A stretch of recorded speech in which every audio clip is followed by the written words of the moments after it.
팀장님, 여기서 뭐 하세요? 아, 과장님. 이 끓어오르는 분노를 분출할 데가 없어서 운동하고 있었어요. 누가 그렇게 편하게.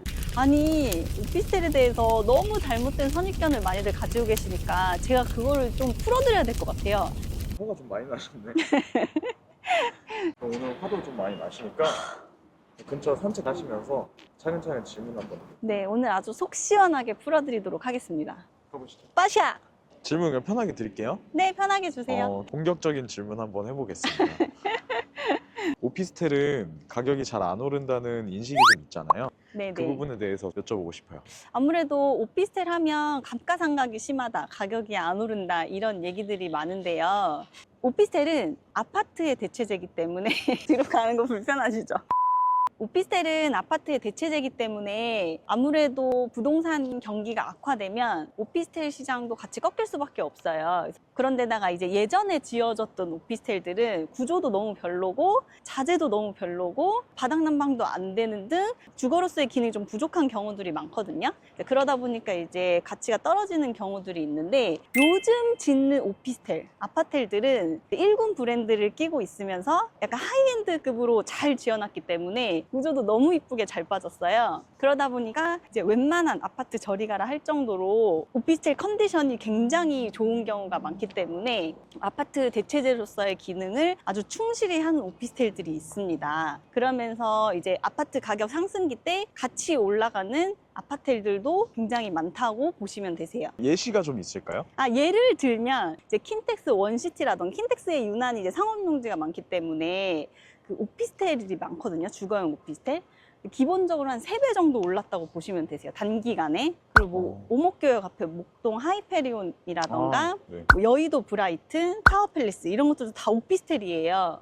가격 엄청 많이 올랐죠. 근데 원시티, 브라이튼 이런 애들이 다 오피스텔이었어요? 네. 한번 검색해 보시면 주상복합이랑 오피스텔이랑 섞여 있는 사례도 있지만 오피스텔로만 이루어진 단지들도 있습니다. 이런 것들이 입지가 좋기 때문에 가치가 계속해서 높아질 수밖에 없어요. 희소성이 있기 때문에. 가격이 무조건 안 오른다, 뭐 가치가 없다라는 거는 이제 반은 맞고 반은 틀린데 옥석 가리기만 잘하면 가치는 충분히 상승할 수 있다. 이렇게 보시면 되겠습니다.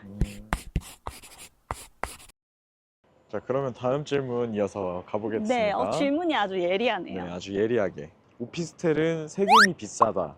세금 얘기를 또 빼놓을 수 없잖아요. 맞아요, 맞아요. 그 부분은 어떻게 보시는지. 그거는 이제 일부분은 맞고 일부분은 틀리다고 보시면 되는데 우리가 부동산을 구매할 때 크게 세금이 3가지로 나눠지거든요. 일단 취등록세, 보유세, 양도소득세 이렇게 3가지로 나눠지는데 취등록세가 비싸다는 건 사실이긴 해요. 무주택자 기준으로 봤을 때 아파트는 취등록세가 1.1%에서 3.3%인데 반해서 오피스텔은 4.6%로 고정이에요.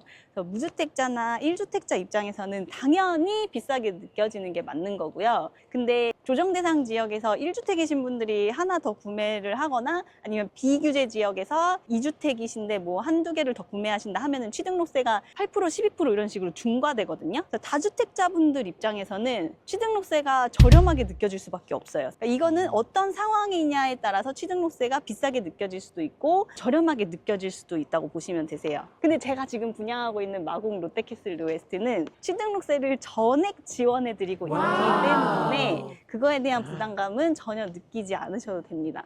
그리고 이제 취등록세뿐만 아니라 보유세라는 건 이제 종합부동산세랑 재산세가 있잖아요. 이거 걸으면서 하니까 진짜 종합부동산세랑 재산세가 있는데 이거는 이제 이 오피스텔 업무용으로 사용하느냐 주거용으로 사용하느냐에 따라서 달라지는 건데 이거를 이제 주거용으로 사용한다 하면은 종합부동산세가 과세가 되는 거고요. 이제 업무용으로 사용한다 하면은 종합부동산세는 과세가 되지 않으면서 이제 재산세가 부과가 되는 형태거든요. 이것도 어떻게 활용하느냐에 따라서 이제 절세 효과가 있을 수도 있어요. 그리고 이제 3번째로는 팔 때. 그러니까 취득할 때, 보유할 때, 팔 때 이렇게 3가지로 나눠지는데 팔 때 내는 세금은 이제 양도소득세잖아요. 양도소득세는 그냥 아파트랑 똑같다고 보시면 돼요. 오피스텔 하나를 가지고 있는데 2년을 보유하고 팔았다. 그럼 이제 아파트처럼 비과세 받는 형식이라고 보시면 됩니다. 그렇기 때문에 오피스텔 세금이 비싸다? 취등록세 부분에서 그마저도 이제 다주택자들 입장에서는 싸게 느껴질 수도 있고 이제 제가 지금 분양하고 있는 롯데캐슬 웨스트는 취등록세를 전액 지원해 드리기 때문에 고객님들한테 엄청난 혜택이죠. 네. 설명이 아주 쏙쏙 들어오네요. 팩트로 다 얘기해 아, 주시는 무조건 거죠? 팩트입니다, 여러분. 네. 세금이 비싼데 뭐하러 투자를 하겠어요, 오피스텔에. 그러니까 잘 알고 투자하시면 이렇게 매력적인 상품이 없어요. 오케이, 그러면 네. 반박하지 못할 질문을 제가 한번 드려볼게요.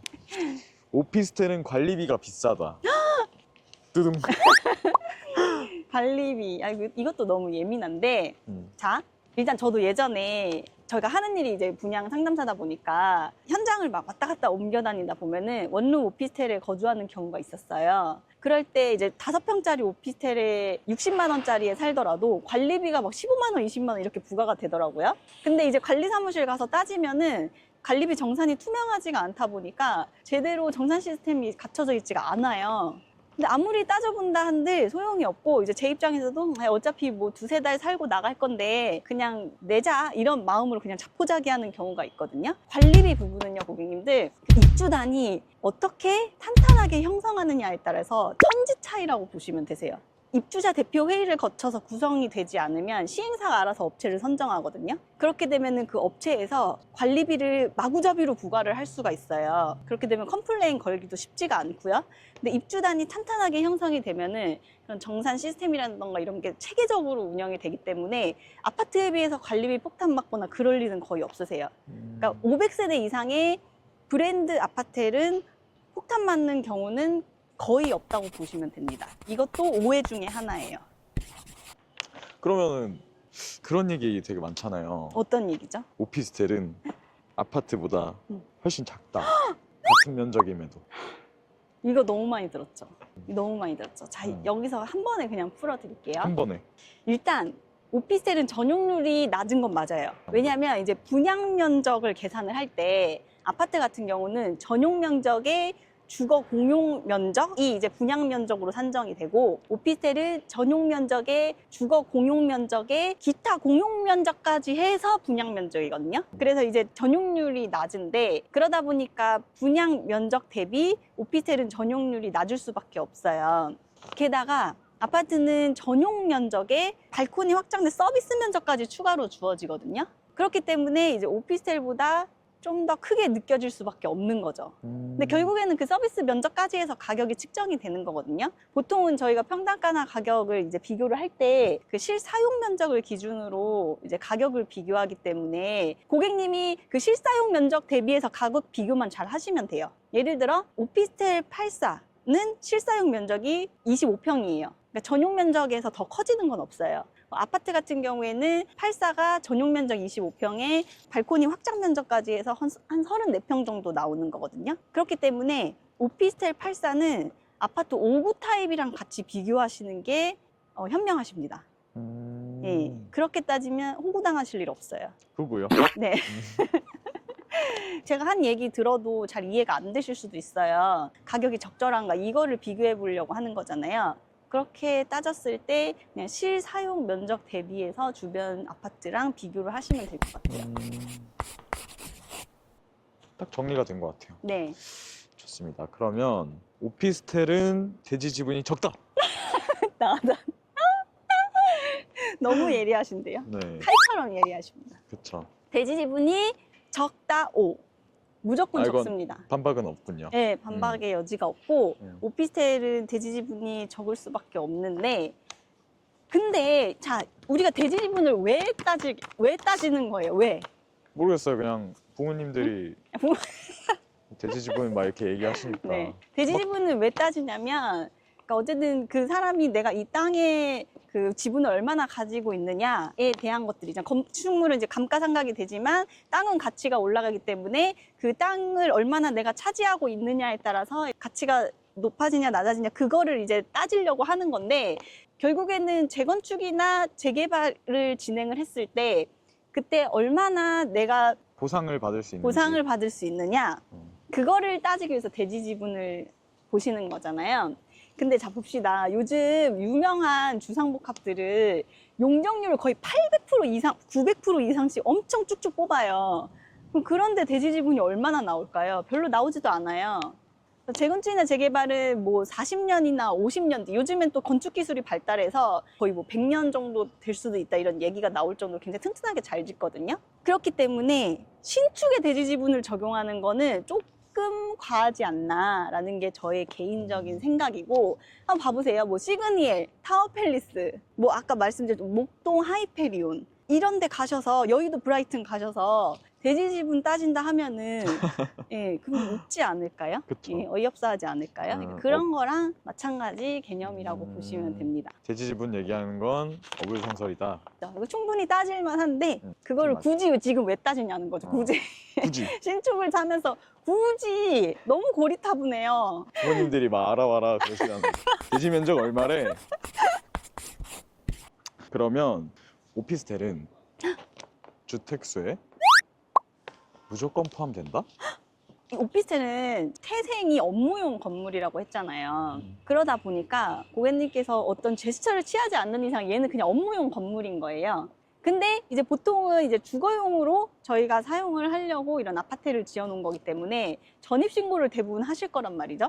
그러니까 전입신고를 하면 무조건 주택수에 포함이 되는 거고, 실제로 진짜로 사무실 용도로 사용하거나 약간의 편법으로 약간의 예, 약간의 편법으로 음. 전입신고를 안 하고 반 업무용으로 활용하신다던가 하면은 이제 주택수에 배제되는 효과가 있을 수 있어요. 그리고 오피스텔은 청약통장에서는 이제 주택수에 카운팅이 되지가 않아요. 이건 이제 건축법을 적용받는 건물이기 때문에, 예를 들어 뭐 무주택인데 내가 오피스텔을 하나 구매해서 전입신고하고 집으로 사용하고 있다 하더라도 다른 아파트 청약은 계속 노려보실 수 있으세요. 무주택 자격으로. 아파트면 그게 안 되는 거죠. 아파트는 이제 1주택이 되는 거죠. 청약법에서는 무주택, 세법에서는 1주택. 그럼 여기서 이제 살면서 그냥 청약 노려보면서 할 수 있겠네요. 그럼요. 신혼부부들한테 아주 좋은 전략이 되실 수 있으세요. 어허. 게다가 풀옵션, 음. 혼수가 필요 없어요. 팀장님 청약통장 하세요? 그럼요. 저도 제가 오피스텔을 지금 구매한 입장인데 청약통장 해지하지 않고 계속 한 달에 얼마씩 붓고 있어요. 잘 들었습니다. 대출이 잘 나오지 않는다. 아, 이것도 이제 좀 풀어드려야 될 게 있는데, 이제 오피스텔이 가격이 다 오르는 건 아니잖아요.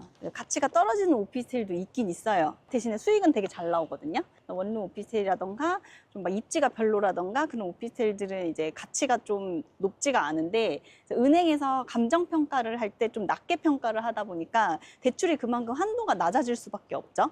근데 기본적으로 LTV가 좀 높은 편이에요. 오피스텔은 규제지역이라 하더라도 LTV 70%까지 가능하십니다.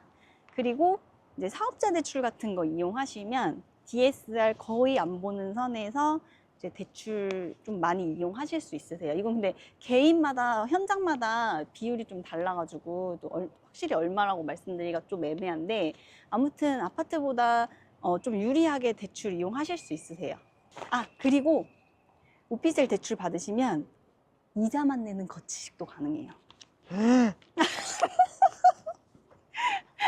이자만 낸다고요? 네, 뭐 원리금 균등상환, 뭐 체증식 여러 가지 그 네. 상품이 있잖아요. 네. 근데 원금은 거치한 상태에서 이자만 내는 것도 가능하십니다. 그건 아파트에서는 안 되는 건가요?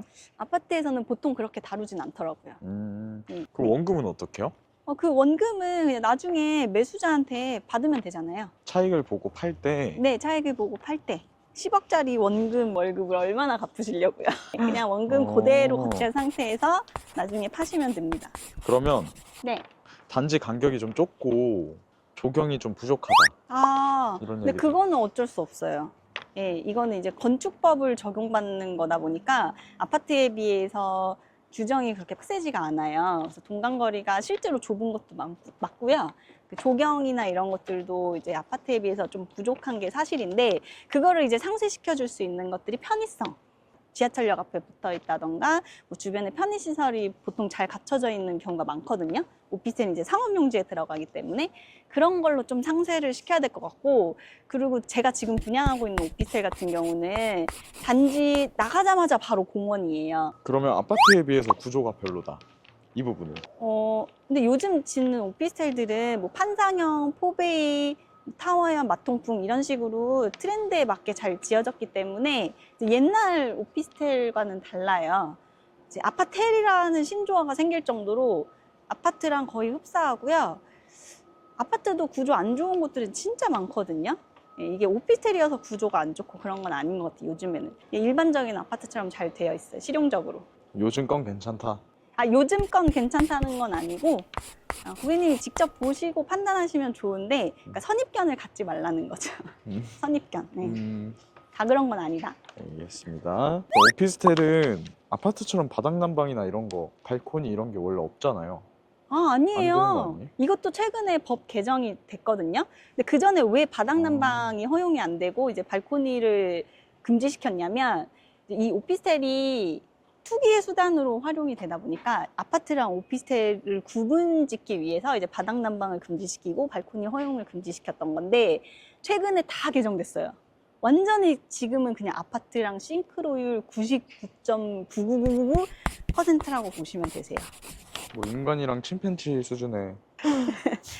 아, 지금 오피스텔을 침팬지로 가신 거예요? 마지막 질문이에요. 마지막. 저 지금 손님 와서 빨리 가봐야 되거든요. 네네. 마지막 질문, 제일 중요한 질문 그러면? 네. 네. 오피스텔은 무조건 수익형이다. 무조건 수익형이다. B. 원룸 오피스텔은 수익형 투자가 맞아요. 왜냐면 이제 작은 오피스텔이 월세는 되게 따박따박 잘 나오거든요. 지하철 역세권에 뭐 주변에 일자리가 많다거나 한 곳들은 월세가 따박따박 잘 나오기 때문에 웬만한 은행 넣어놓는 것보다는 훨씬 나아요. 대신에 거의 가격은 10평 이하들은 거의 가격은 안 오른다고 보시면 되세요. 근데 우리가 얘기하는 아파트형 오피스텔 이왕이면 10평 이상 오피스텔들은 세대수도 많고. 네네 차익형으로 보시는 게 맞습니다. 그러니까 같은 건물인데 10평 이하는 거의 안 올랐는데 10평이 넘는 구조는 가격이 많이 오른 사례들이 있거든요. 예, 그것만 봐도 오피스텔은 좀 평형에 따라서 조금 투자 방법이 달라요. 기본적으로. 그러니까 무조건 수익형이라는 거는 B고 수익형일 수도 있고 차익형일 수도 있고 그거는 아까 현장마다 다릅니다. 예시 들어주셨던 그런 오피스텔 그런 데는 다 원시티나 차익형이에요. 이런 데도 다 올랐네요. 예, 생각해보니까. 대신 수익은 안 나오고 거기는 이제 차익형으로 실거주 비율도 높고 투자자 비율이 거의 없어요. 그런 데들은. 알겠습니다. 질문 다 떨어졌는데요? 지금까지 질문들은 제가 오피스텔 분양을 수년간 진행하면서 그 공통적으로 듣는 질문들 위주로 이제 안내를 해드린 거고요. 아직까지도 모르시는 분들 되게 많으시더라고요. 그래서 더 추가적으로 질문하고 싶은 게 있으시면 대표번호로 문의 주시면 빠르게 안내 드리도록 하겠습니다. 너무 바빠요. 저 계약서로 갈게요. 마이크는 떼고 가셔야 되는데. 아니 근데 지금 볼 순 있어요? 아니 키신청 실세대 키신청. 아 네네 홍보관 앞이에요. 마이크. 네네 알겠습니다. 가요 이제.